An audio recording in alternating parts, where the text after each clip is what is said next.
오늘은 우리 한 해의 마지막 주일이자 동시에 마지막 날입니다. 정말 빠르게 1년이 지나간 것 같습니다. 돌이켜보건대 2000년은 처음 시작 때부터 말도 많았지만 다사다난했다고 할 수밖에 없겠습니다. 우리가 국내 전체적으로 볼 때에 50년 동안 막혔던 그 남북의 담을 흘고 정상이 함께 만나고 또 수백 쌍들의 이산 가족이 서로 상봉하는 쾌거를 이루었습니다.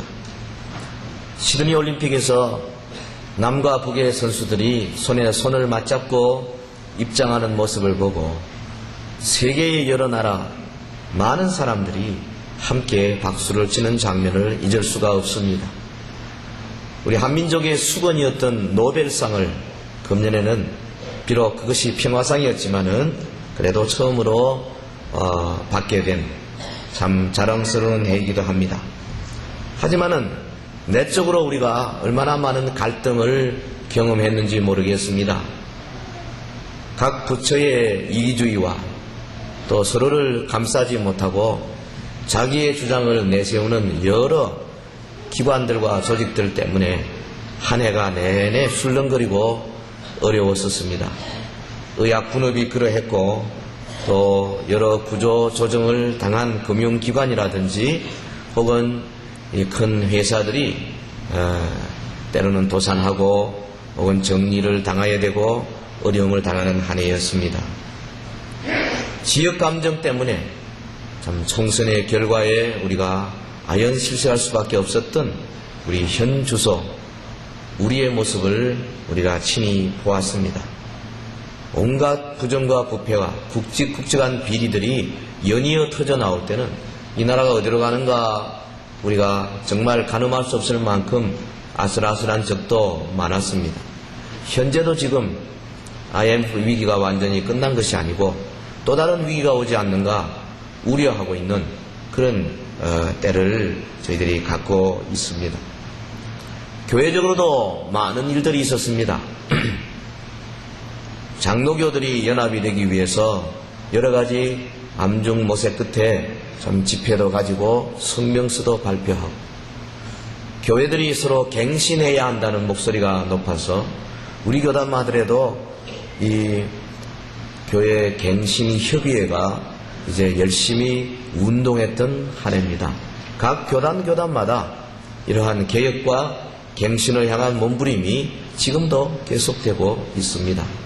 특별히 우리가 하나 특히할 만한 것은 그동안 21세기 새로운 문화, 새로운 세대를 향하여 과거 19세기 혹은 20세기 중반까지의 이 농어촌 중심의 교회의 조직 가지고는 도저히 되지 않는다.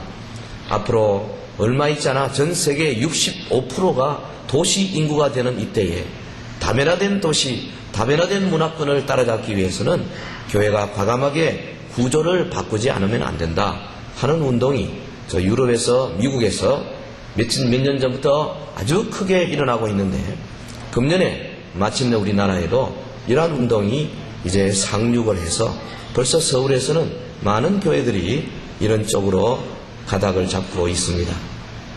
저희 교회에서는 벌써 3년 전에 이미 시작했던 운동입니다.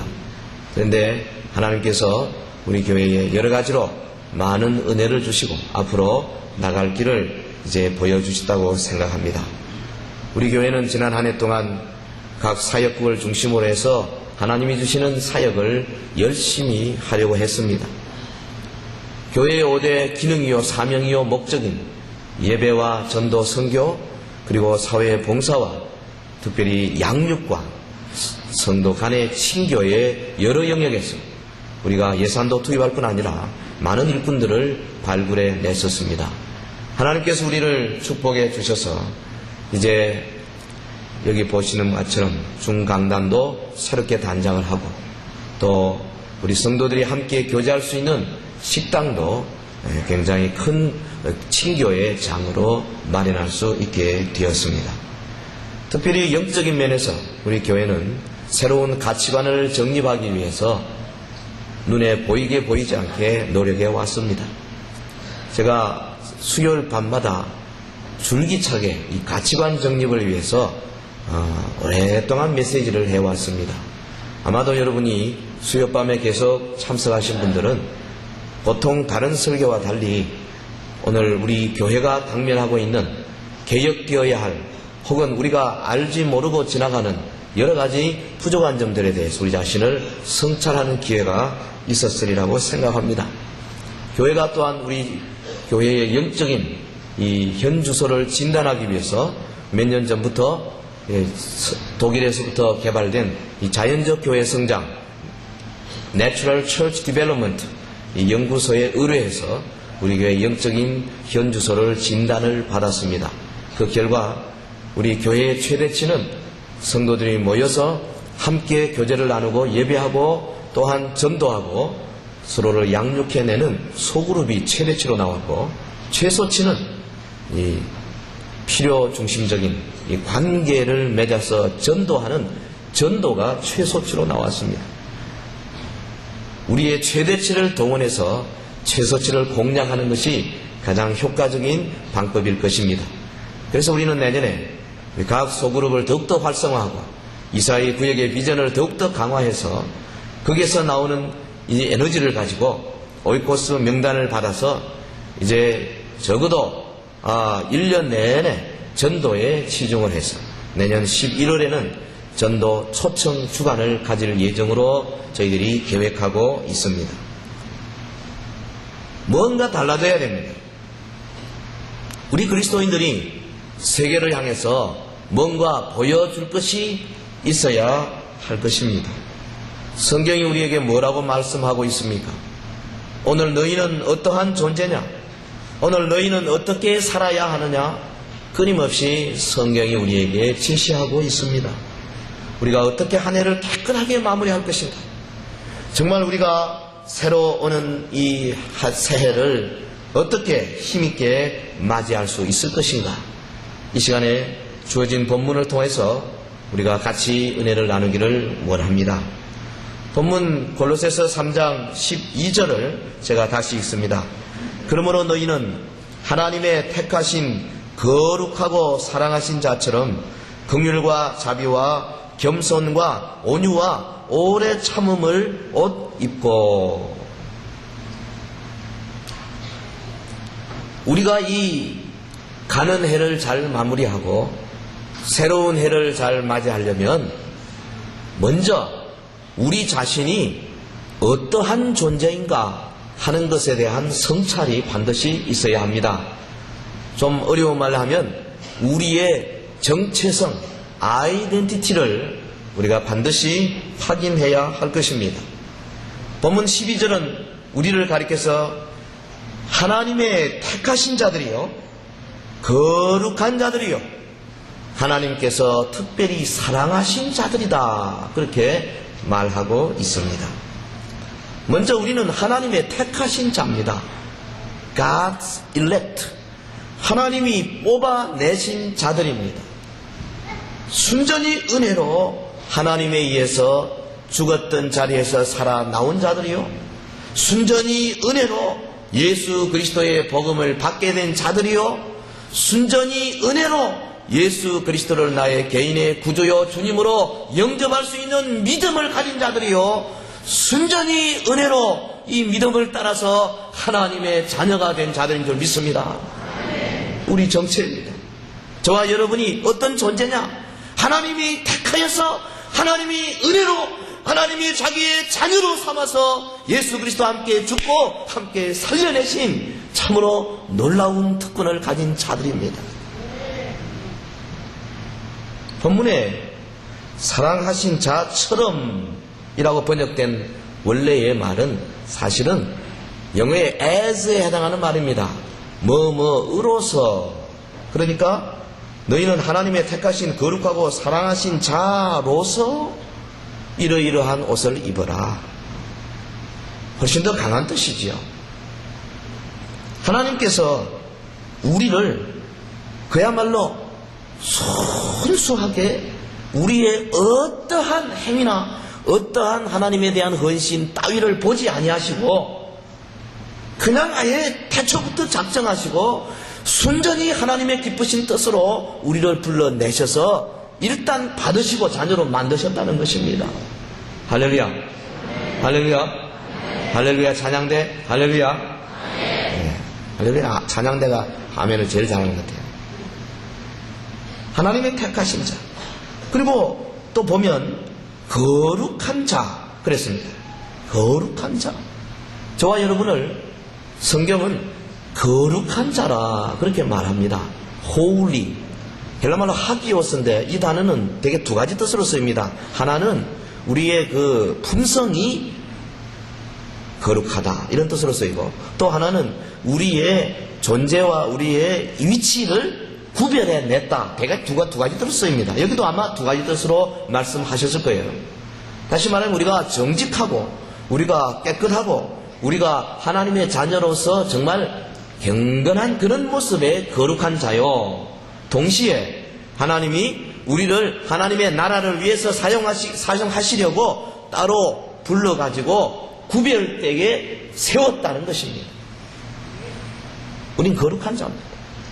우리 하나님이 특별히 구별해 세웠습니다. 물론 우리의 거룩의 정도가 하나님의 수준에 못 미칠 것입니다. 우리의 정직의 정도가 예수 그리스도의 깨끗함에 못 미칠 것입니다. 우리가 다른 사람을 향하여 섬기고 봉사하고 희생하는 정도가 예수 그리스도의 그 정도에는 도저히 따라가지 못할 것입니다만은 그러나 주님은 우리를 인정하시고 우리를 따로 구별해서 세우셨다 이 말이에요. 할렐루야. 너희는 거룩한 자다. 이게 우리 정체입니다. 우리의 정체성입니다. 또 본문은 말하기를 사랑하신 자다. 영어로는 beloved라 그러죠. 사랑받은 자다. 하나님께서 특별히 우리를 사랑하신 자다. 여러분 한번 생각해 보십시다. 이 땅에서 나를 끔찍이 사랑하는 한 두세 사람 여러분 다 갖고 계실 거예요. 되게 뭐 부모님 안 계시면 뭐 아들, 딸, 뭐 남편, 아내. 제가 일부 예배 때 농담으로 그랬습니다. 아버지는 자녀들을 좀 엄마보다 덜 사랑하는 것 같다. 사실은 그렇지 않지요. 나를 지극히 사랑하는 사람을 여러분 이 시간에 한번 머리에 떠오르시기 바랍니다. 한 두세 사람. 그분들이 나를 볼 때 그 눈망울이 어떻습니까?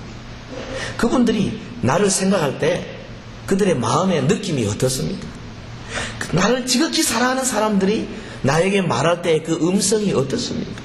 나를 지극히 사랑하는 사람들이 나를 위하여 돈을 쓰고 시간을 쓰고 혹은 관심을 베풀 때에 그의 얼굴 표정이 어떻습니까?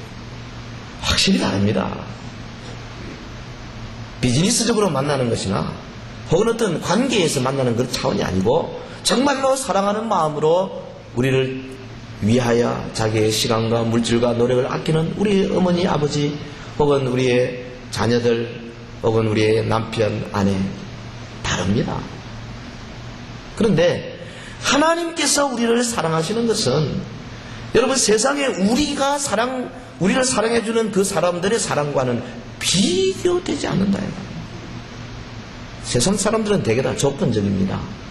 그러나 우리 하나님의 사랑은 무조건적, 언컨디셔널합니다. 세상 사람들은 내게 좀 잘해줘야 돌아오는 것이 많습니다. 이거는 자녀와 부모 관계도 좀 그런 게 있는 것 같아요. 뭐 하나밖에 없는 아들 같으면 뭐 다르겠지만은 저희 집안처럼 8남매쯤 되면 좀 다릅니다. 그래도 엄마 아빠에게 잘하는 자녀가 사랑을 더 받아요. 뭐 우리 할렐루야 장 여러분 자녀들 가지면 다 솔직히 인정하지 않습니까? 지한테 잘해줘야 나도 잘해. 가는 말이 고와야 오는 말이 곱다. 그 우리 사람이거든요. 그러나 하나님은 성경에 보면 무조건적으로 우리가 뭐 계명을 잘 지켜서 하나님 앞에 뭐 정말 하든지 혹은 주일도 가끔씩 빠져먹고 말이죠. 그 끊으라고 하는 술, 담배 못 끊어가 절절 매고 말이죠. 그렇게 하면 뭐 노름하려고 달라들고 그렇게 하면 안가 싸우고 거짓말하고 지어내고 교회 와서 불난치고 그런 사람도 하나님은 사랑한 줄 믿습니다. 아멘. 적네요. 하나님이 사랑하신 줄 믿습니다. 일단 그가 예수 그리스도를 영접하기만 했으면, 일단 그가 하나님의 자녀가 되기만 했으면, 일단 그가 하나님의 나라의 백성으로 등록되기만 했으면 그 다음부터 하나님의 사랑은 똑같아요. 우리 정체입니다. 우리가 어떤 존재냐? 하나님이 우리를 그렇게 사랑하신다는 거죠. 사실은 우리가 누군지를 아는 것으로부터 우리가 무엇을 하느냐가 결정되는 거죠. 내가 정말 하나님의 은혜로 구원받았다는 사실을 확인하는 사람은 주를 위해서 멋있게 헌신할 수 있어요. 시간 낼 수 있습니다. 주일 오후 예배도 시간 낼 수 있고요. 수요밤, 금요밤에도 얼마든지 낼 수 있고, 새벽에도 시간을 내어서 하나님 앞에 나와 엎드려 기도할 수 있어요. 내가 어떠한 존재냐? 하나님이 나를 얼마나 사랑하셨느냐? 하나님이 허물과 죄로 죽은 나에게 어떻게 자기 아들을 보내시고 어떻게 아들의 피값으로 나를 사셨는가? 이걸 확실하게 알면 그 다음부터는 뭐 이래라 저래라 별로 말 안 해도 본인이 알아서 하게 되는 것 같아요.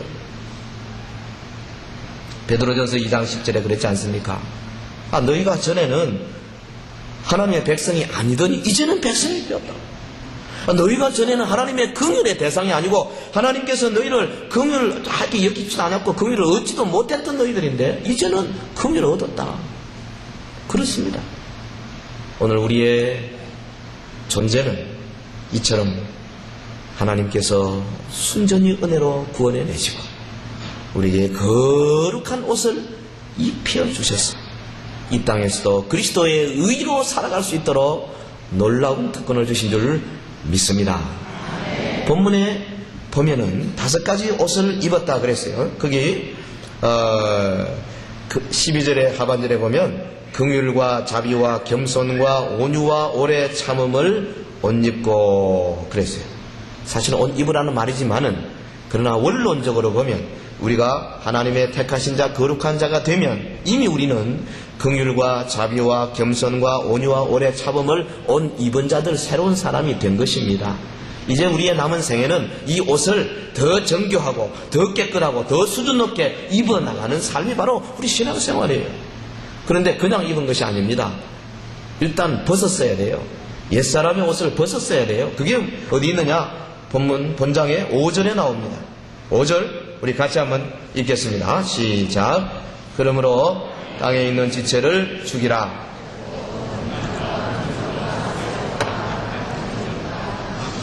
탐심은 우상 숭배니라. 사실은 이것들이 우리의 옛사람과 그 행위들입니다.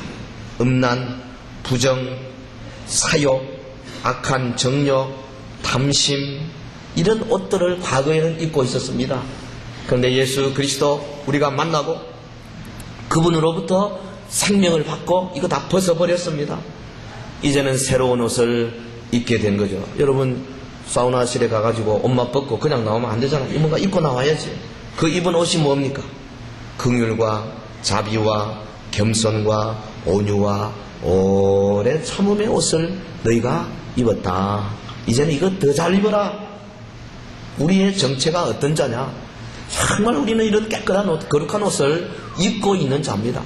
그리스도의 물론 긍휼이죠. 그리스도의 자비지요. 그리스도의 겸손입니다. 그리스도의 온유요. 그리스도의 오래 참음의 옷을 우리가 입었습니다. 그리스도의 의의 옷을 입었습니다. 우리의 존재입니다. 이런 우리. 다만 이런 옷을 입었다는 것이 그냥 우리의 삶의 스타일을 조금 바꿨다 그런 정도로 끝이면 안 됩니다. 사실은 우리의 내면 깊은 곳에서 우리가 정말 온전히 삶 자체가 변화하는 깊은 변화를 통해서 스타일을 바꾸는 것이 아니라 우리 자체, 우리의 삶 자체, 다시 말하면 새로운 삶, new person이 되어버린 것을 의미한 겁니다. 그러므로 그리스도 예수 안에 있는 자에게는 모든 것이 다 변화하여 과거의 옛사람 다 벗어버리고 이제는 새로운 피조물로 하나님 앞에 서게 되었다. 이것이 성경이 우리에게 보여주는 말씀입니다. 세상을 이길 힘은 바로 이 정체성을 확립하는 것부터 시작합니다. 내가 누구냐는 것을 확실히 알게 될 때에 비로소 우리가 마귀와 귀신들의 그 유혹에서 이겨낼 수 있어요. 우리가 어떤 존재인지 정확하게 알지 못하면 실패할 수밖에 없습니다. 내가 하나님으로부터 어떤 사랑을 받은 자인지, 내가 하나님에 의해서 어떤 은혜를 받은 자인지 내가 자신을 확실하게 알지 못하면 우리는 작은 일에 불평하고 작은 일에 슬퍼하고 작은 일에 절망할 수밖에 없습니다. 그러나 우리의 과거의 옛사람은 다 이제 그리스도의 십자가에 못 박아버리고 새 사람으로 옷 입게 되었다 하는 사실을 확고하게 우리가 알고 믿게 되면 어지간한 핍박과 환난과 어려움이 온다 할지라도 흔들리지 아니하는 능력이 있는 그리스도인이 될 줄로 믿습니다. 초대교회 성도들이 그랬지 않습니까? 얼마나 참 많은 박해와 시련과 어려움이 있었습니까?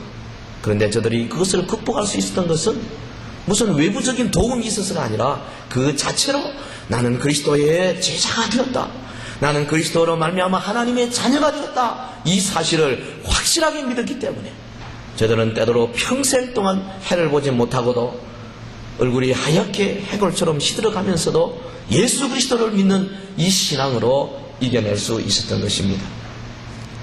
오늘 우리의 정체성을 이 금년 한 해 가기 전에 다시 한번 돌이켜보고 확인하고 다짐하고 결심하는 귀한 은혜가 있기를 주의 이름으로 축원합니다. 두 번째로 실천 방법론입니다. 그러면 오늘 우리는 어떻게 살 것인가? 이러이러한 은혜를 받고 이러이러한 존재가 되었으니 이제 우리는 어떻게 살아야 할 것이냐? 본문 13절부터 몇 가지, 세 가지만 생각합시다. 첫째, 서로 용납하고 용서하는 삶을 살아야 하겠습니다. 13절, 누가 네게 혐의가 있거든 서로 용납하여 피차 용서하되 주께서 너희를 용서하신 것과 같이 너희도 그리하고. 주님이 우리를 용서하신 것처럼 우리도 서로 용납하고 용서하는 삶을 사는 것이 우리 내년도 한 해의 목표가 되기를 바랍니다. 여기 혐의가 있거든 했는데, 혐의라는 말은 나하고 좀 언짢은 관계 혹은 불편한 관계에 있는 것을 의미합니다. 혐의가 있거든, 그 말은 니하고 좀 언짢은 관계나 또 불편한 관계에 있는 사람들이 있거든, 그 말입니다. 서로 용납하여 피차 용서하라. 서로와 피차가 두 번 반복되고 있습니다. 이 말은 혼자 할 수 있는 것이 아니지요. 공동체 내에서 하라는 것입니다. 교회 안에서 하라는 것입니다. 예수 그리스도 안에서 자녀된 자들끼리 하라는 것이고, 이것은 서로 자유롭게 자기를 내어놓고 대화할 수 있는 소그룹에서 하기가 가장 알맞은 구절입니다. 우리의 이사의 구역에서 할 수 있는 가장 중요한 구절입니다. 서로 용납하여 피차 용서하되 어느 정도까지? 주님이 너희를 용서하신 것과 같이 너희도 그리하라 그랬습니다. 용서는 그리스도인의 가장 귀한 덕목 중에 하나입니다. 이 시대는 용서가 사라진 시대라고들 말하고 있지 않습니까? 우리가 용납과 용서를 통해서 그리스도인의 공동체로 세워나갈 수 있습니다. 용서하지 않으면 공동체가 이루어질 수 없습니다. 용납하지 아니하면 아름다운 주님의 공동체를 결단코 이룰 수가 없을 것입니다. 어떤 사람은 그런 말 합니다. 용서가 안 되는데 어떡하노? 얼굴만 쳐다보면 사흘 전에 먹었던 이미 소화가 다 된 것처럼 생각할 때까지 다 올라오는 판인데, 그 사람하고 말만 하면 막 성질이 막 솟구쳐 오는데, 하여튼 눈만 마주치면 막 뱀 보듯이 징그러운데 어찌 용서하나? 사실 그런 사람이 있죠. 얼마든지 있을 수 있습니다. 우리 사람이 약하고 우리가 타락한 존재이기 때문에 그렇게 느낌이 오는 것은 어쩔 수 없는 것입니다. 용서와 비슷한 것을 용서로 착각하는 사람들이 많아요. 예를 들면 막 없었던 걸로 합시다. 아이 막 한번 봐줄게. 아이 막 그저 참지 뭐. 이런 것은 성경이 말하는 용서가 아닙니다. 성경은 그렇게 희미하게 끝내라고 어느 구절에도 말하고 있지 않습니다. 로마서 12장 19절에 보면 내 사랑하는 자들아 너희가 친히 원수를 갚지 말고 진노하심에 맡기라. 기록되었으되 원수 갚는 것이 내게 있으니 내가 갚으리라. 용서는 뭐냐 하면 그 상황을 판단하고 그 상황을 또한 처리하는 것을 내가 개인적으로 하지 말고 하나님께 맡겨버리라 이겁니다. 하나님께 맡겨버리라. 한번 해봅시다. 제가 하나님께 하면 여러분 맡겨버리자. 하나님께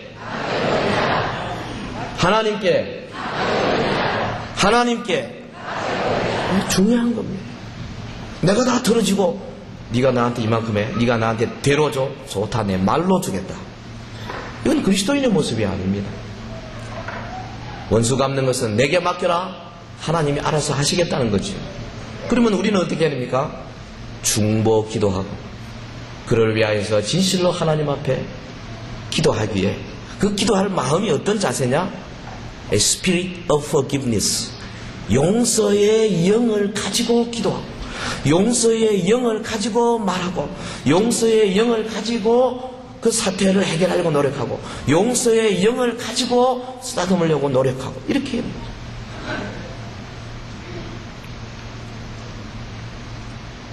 거기에 사랑을 더할 때에 오늘 우리 새로운 한 해는 정말 그리스도인으로서 아름다운 모습이 될 것입니다. 서로 용납하고 용서하는 삶을 살아야 할 것입니다. 금년 한 해 동안 어떻게 살아왔는지 이면에서 그리고 내가 내년 한 해 동안 어떻게 살 것이냐 아주 1월 첫날부터 시작해서 우리가 첫 단추를 잘 끼워서 우리 주님 앞에 영광을 돌려드리는 저와 여러분 되시길 예수 이름으로 축원합니다. 두 번째 본문 15절에 보면 그리스도의 평강이 너희 마음을 주장하게 하라 그랬습니다. 오늘 우리는 하나님의 은혜를 지극히 많이 받은 자들입니다. 이런 존재이기 때문에 이제 우리가 어떻게 살아야 할 것이냐? 그리스도의 평강이 내 속에 들어와서 나의 모든 환경 속에서 나를 지배하도록 살아라 이 말이죠. 이 말은 우리가 어떤 환경에서 선택해야 된다는 것을 가리킵니다. 그냥 수동적으로 예수님 알아서 하십시오 그런 뜻이 아닙니다. 모든 환경에서 주님이 부활의 평강으로 내 속에 확고하게 할 수 있도록 내가 방문을 열어드리고 자리를 깔아드리고 그리고 내 마음을 바치고 내 의지를 바치고 내가 선택을 하라 이 말이에요.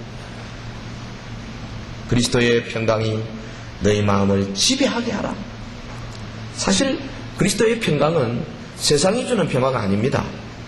주님께서 친히 오셔서 십자가에 못 박혀 죽으시고 우리의 죄를 다 해결하시고 이제는 죄를 다 물리치신 다음에 하나님과 맡겼던 담을 허시고 하나님과의 관계를 맺어주심으로 나오는 평강입니다.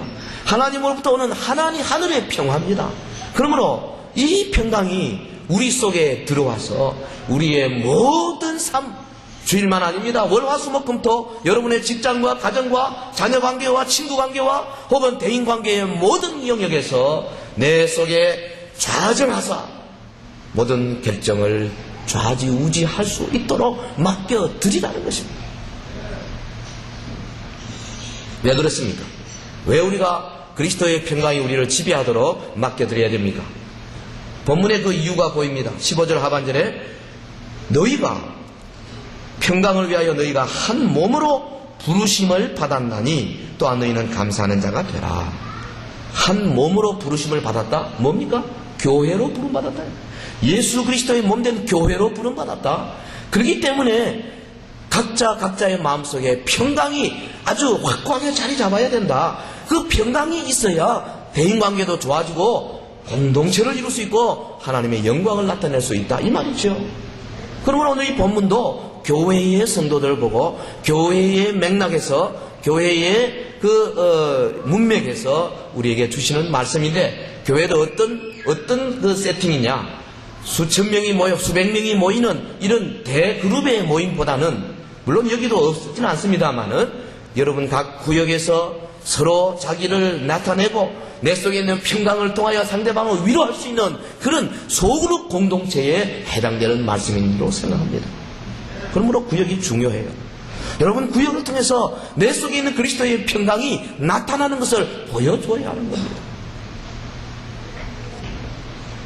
한 몸으로 부르심을 받았나니 오늘 우리가 어떻게 살 것인가? 새해는 정말 어떻게 살 것인가? 첫날부터 시작해서 아니 지금 이 시간부터 시작해서 그리스도의 부활의 평강이 내 속에 와서 확고하게 자리 잡아서 어지간한 어려운 문제가 조금 더 흔들리지 아니하고 그 평강이 나를 지배하는 그런 자가 되도록 나의 의지를 하나님 앞에 철저하게 내맡기라는 말. 사랑하는 성도 여러분, 그리고 오늘 본문은 세 번째로 16절에 그리스도의 말씀이 너희 속에 풍성히 거하기를 지시하고 있습니다. 어떻게 우리가 살아야 할 것이냐? 그리스도의 말씀이 풍성히 거하는 삶을 살아야 할 것입니다. 이 말씀은 생명의 말씀입니다.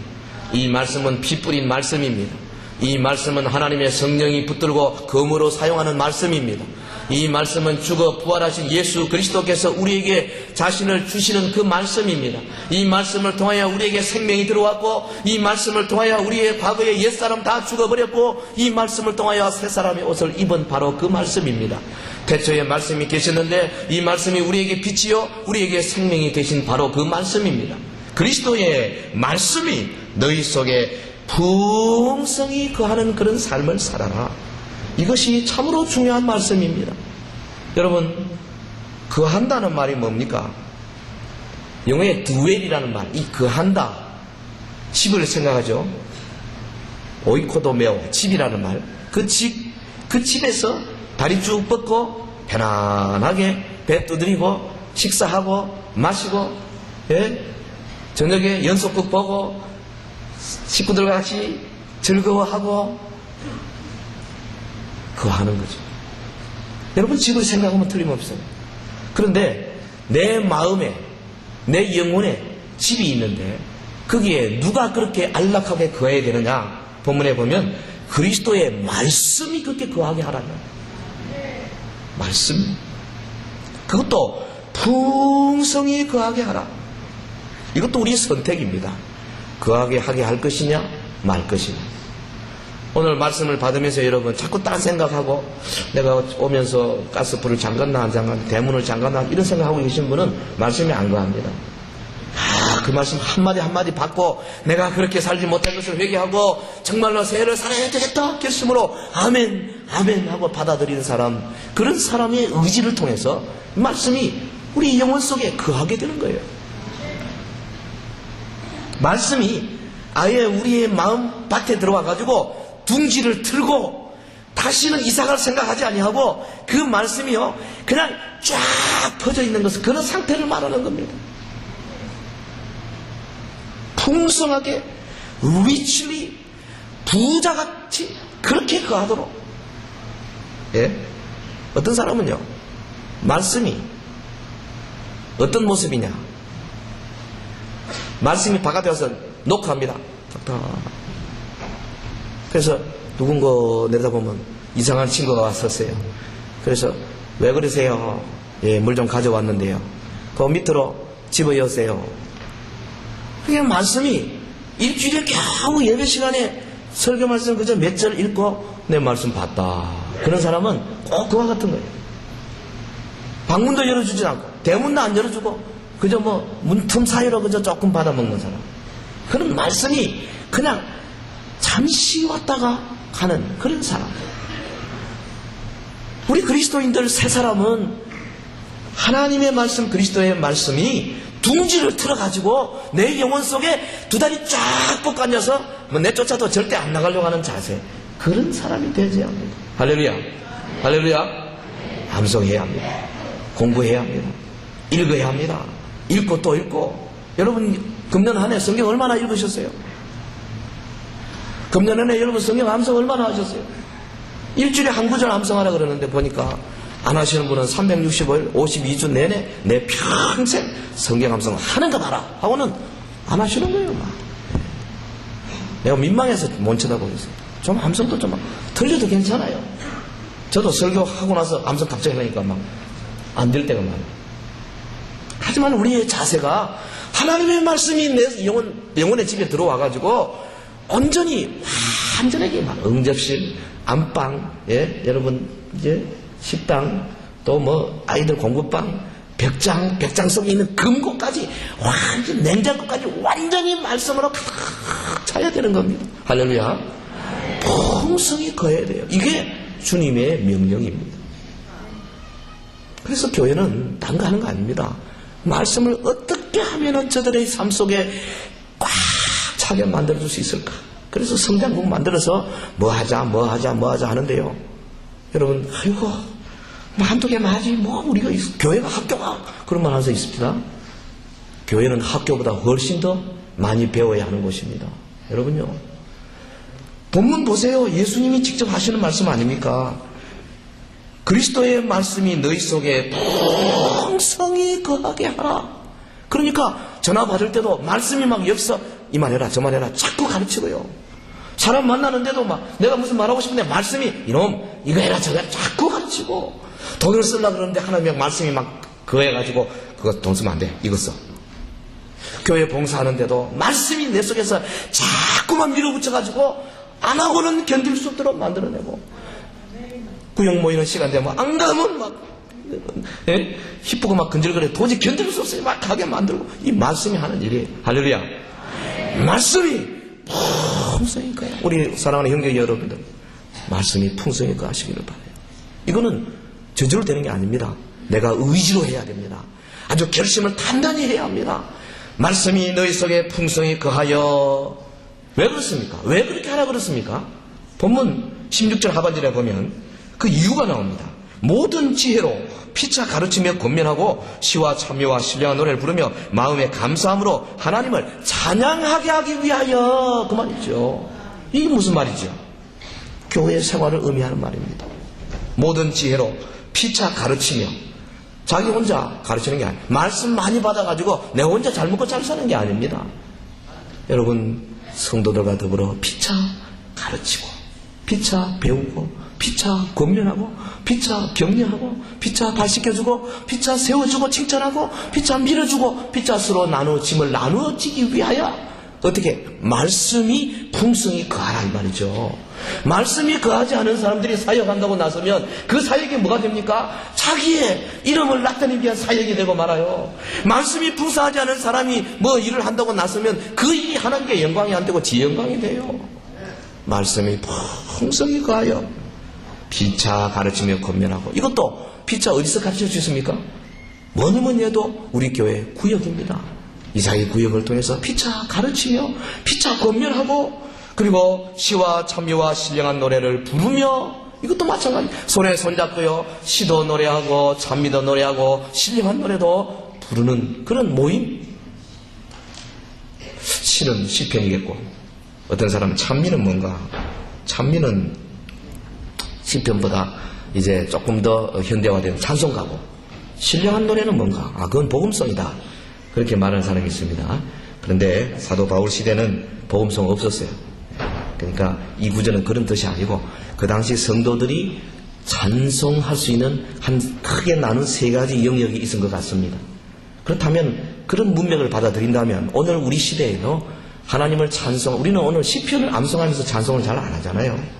그러므로 이 시는 어떤 의미 시편을 암송하면서 찬송하는 게 참 좋은데, 그것을 잘 못하니까 시는 좀 고전적인 것이고, 찬미는 거기에 조금 더 열린 것이고, 신령한 노래는 그보다 좀 더 열린 것이고, 그런 것이 아닌가, 저 혼자 생각이고, 또 총신대 어떤 그 음악을 전공한 분이 책에 보니까 그렇게 쓰는 것도 있고, 어떤 주석에도 그렇게 쓰는 주석도 있긴 합니다.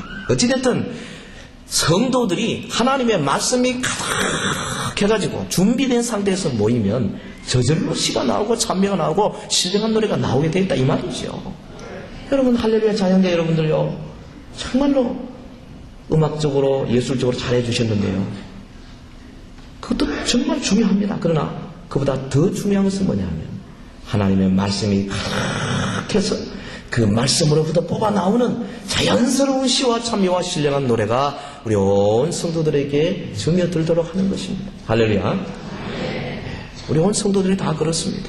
여러분 찬송 부를 때도 내 속에 있는 가득히 깔린 말씀을 통해서 찬송이 나오면 그거야말로 하나님이 받으시는 아름다운 향기로운 예물이 되는 거죠. 사랑하는 성도 여러분, 그래서 이 시와 찬미와 신령한 노래를 부르며 감사하는 하나님을 찬양하는 공동체, 소위 구역 공동체가 가장 알맞은 구절입니다. 구역 공동체를 통해서 우리가 하나님 앞에 더욱더 가까이 나갈 수 있는 귀한 모임을 가질 수가 있는 거지요. 말씀을 맺겠습니다.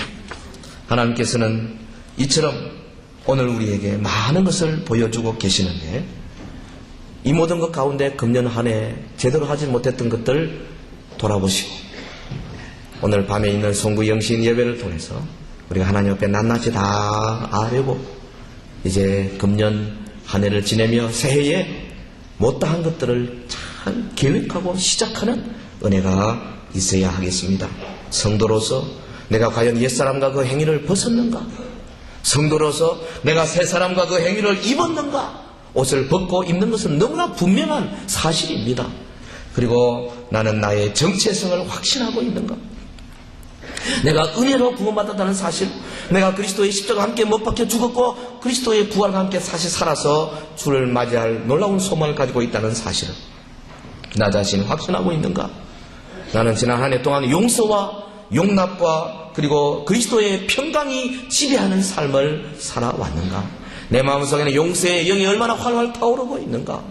그리고 특별히 하나님 앞에 얼마나 감사하고 있는가? 여러분, 이 모든 것들은 결국 하나님께 대한 감사로 귀결되게 되어 있습니다. 감사. 그래서 17절에 보면 뭘 하든지 말이나 일이나 다 주 예수 이름으로 하고 그를 힘입어 하나님 아버지께 감사하라. 모든 일에 하나님께 감사하는 자가 저절로 되어가도록 인도하시는 거죠. 예, 감사는 그런 말이 있습니다. 감사는 인생의 서론과 결론이다. 감사는 우리에게 닥쳐오는 고난을 이길 수 있는 비밀스러운 통로다. 감사는 성숙과 미성숙의 바로미터다. 내가 성숙된 사람이냐 그렇지 아니하느냐 가름하는 것은 나의 생활이 얼마나 감사로 충만하냐 아니냐에 달려있다, 그 말입니다. 한 해를 우리 모두 다 감사로 마무리하시고 정말 하나님께 감사하고, 그래서 마음으로 감사하고 찬양으로 감사하고 고백으로 감사하고 우리의 물질로 감사하고 시간으로 감사하고 노력으로 감사하고, 그리고 우리 주변 분들, 나를 이만큼 이끌어주신 나의 바울들에게 감사하고 나에게 사역의 기회를 주신 나의 디모데들에게 감사하고, 여러분요 특별히 주의 몸된 교회에 많이 감사하시기를 바랍니다. 실패도 감사의 조건입니다. 성공도 감사하고 우리의 마음에 드는 것도 감사하고 좀 그렇지 않은 것도 감사하고, 다시 말하면 범사에 감사하는 저와 여러분 되시길 주의 이름으로 축원합니다. 기도하십시다. 우리 다 같이 합심해서 기도하겠습니다. 오늘 하나님께서 우리를 어떠한 자로 세워주셨는가? 보라, 하나님의 사랑이 우리에게 어떻게 나타나셨는가?